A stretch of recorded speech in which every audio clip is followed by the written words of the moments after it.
देखो, बजट से तो बहुत उम्मीदें रहती हैं, लेकिन जो पिछले 4 बार का बजट आया उसने पंजाब के लोगों की कमर तोड़ दी। चाहे वो गरीब था, चाहे वो व्यापारी था, चाहे वो किसान था, चाहे वो कोई नौकरी पेशा था, किसी को कुछ नहीं मिला। और 4 बजट में जो वादे किए थे, सरकार ने बड़े बड़े वादे किए थे।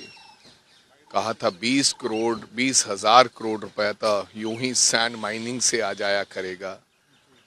30,000 करोड़ की जो लीकेज है अन्य डिपार्टमेंट्स में, वो बंद हो जाएगी। उन्होंने ऐसा कुछ गिनाया था कि 56,000 करोड़ रुपया तो यूं ही हम सेव कर लेंगे बजट से।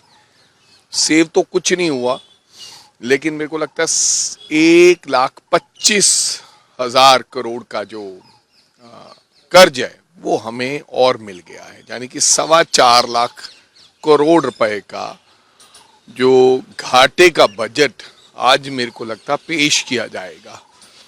और कोई इंफ्रास्ट्रक्चर बोरोइंग तो हुई, लेकिन इंफ्रास्ट्रक्चर कोई नहीं बना पंजाब के अंदर। Not even a single medical college, not even a single college, not even a single new school.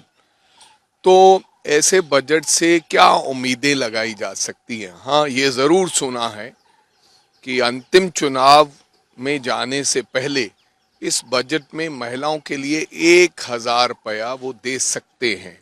इसलिए आज संडे के दिन उन्होंने वुमेन्स डे के ऊपर, मैं बधाई देना चाहता हूं तमाम हमारी वुमेन्स डे के ऊपर महिलाओं को, और बजट सेशन रखा है कि हम 1,000 रुपए की घोषणा करेंगे, एक बड़ा दिखाने की उसमें। लेकिन 4.25 साल बीत गए हैं, 48 महीने बीत गए हैं, लेकिन अब 1,000 रुपया देना क्या वाजिब होगा?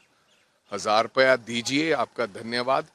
लेकिन पिछला जो बकाया 48,000 के करीब है, वो हर महिला को, बहन को दिया जाना चाहिए। और 18 साल के ऊपर, क्योंकि डिफाइन तो किया ही नहीं था, उन्होंने कहा था सब महिलाओं को। तो जो इंडिपेंडेंट महिला है 18 साल से ऊपर, उसको ये पैसा जरूर 48,000 दिया जाना चाहिए। और उम्मीदें कोई खास नहीं है, क्योंकि उम्मीदें उनसे होती है जिनके पास कुछ होता है, जिन्होंने सब कुछ उजाड़ दिया हो, लुटा दिया हो अपने मौज मस्ती में, उनसे कोई उम्मीदें नहीं। वित्त मंत्री हरपाल चीमा कहते हैं, जब भी विपक्ष उनको कहता है कि कर्जे में डुबा रहे हैं पंजाब को, तो वो कहते हैं कि विरासत में ये कर्जा मिला है। हमारे पास जो भी पैसा है तो उसका इंटरेस्ट भरने में ही चला जा रहा है, विकास में हम लगा नहीं पा रहे। देखो, कर्जा पिछली सरकारों ने किया है। देखो 4.25 साल में एक ही जवाब दिया उन्होंने हमेशा। अगर किसी ने ड्रग्स के बारे में पूछा तो उन्होंने कहा कि विरासत में हमें इस पंजाब के अंदर ड्रग्स मिला है। अगर गैंगस्टरवाद के बारे में, लॉ एंड ऑर्डर की स्थिति के बारे में पूछा तो उन्होंने कहा कि हमें विरासत में मिली है। अगर कर्ज के बारे में कहा तो उन्होंने कहा कि हमें विरासत में मिला है।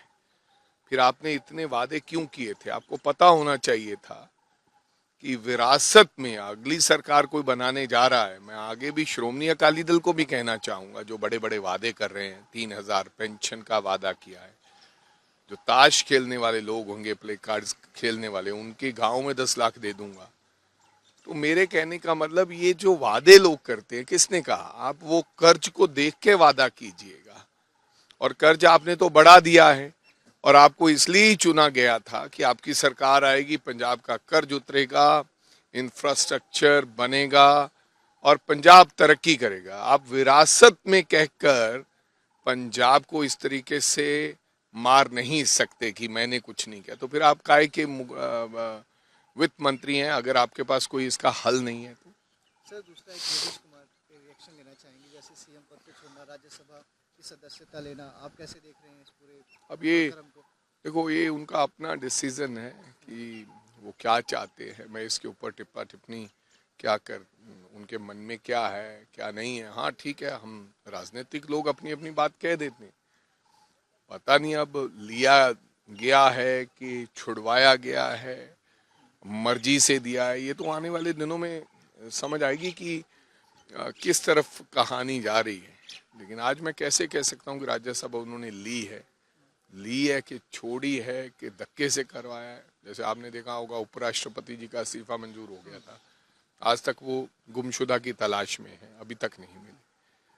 तो पता नहीं क्या है, लेकिन कोई ना कोई तो राज होगा, नहीं तो मुख्यमंत्री नहीं छोड़ता व्यक्ति राज्यसभा नहीं लेता, क्योंकि मुख्यमंत्री तो राज्यसभा में भेजता है, तो खुद मुख्यमंत्री का पद छोड़ के राज्यसभा में चले जाना, वो व्यक्ति जिसने अपने स्वार्थ के लिए कई बार पार्टी बदल दी है, गठबंधन तोड़ दिए हैं, मोदी जी को बहुत सी गालियां दी, फिर मोदी जी के चरण छुए,